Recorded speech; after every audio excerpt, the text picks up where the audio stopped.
To back up one step further, what Food and Water Watch has found, we were the first national organization to call for an outright ban on factory farms. That happened in 2018.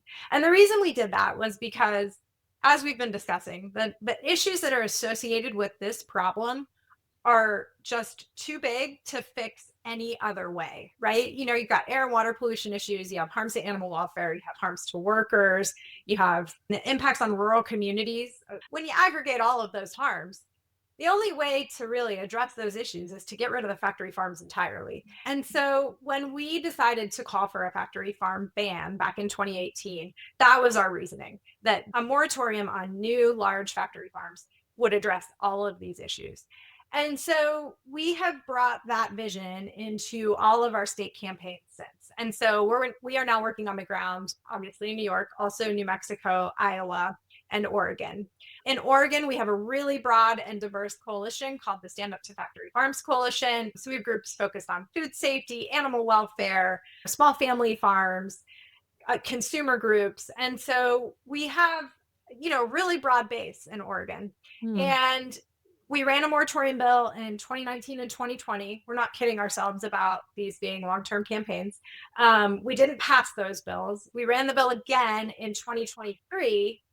And while we didn't get the moratorium that we wanted, one thing that we always say at Food and Water Watch is that by asking for what you really want, which in this case was a moratorium, you leave a lot of space in the middle for incremental improvements that can still make real improvements in people's lives.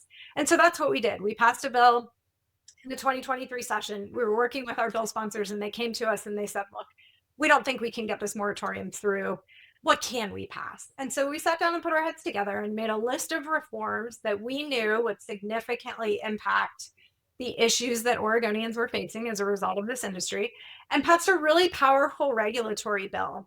The two most important things in that bill, which immediately went on to stop one massive mega dairy and two massive poultry farms, were setbacks.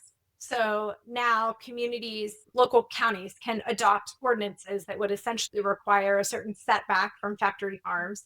The other thing that that bill did was close a loophole called the stock watering loophole, which essentially allows a farmer to pull out unlimited amounts of groundwater as long as it is being used for watering stock.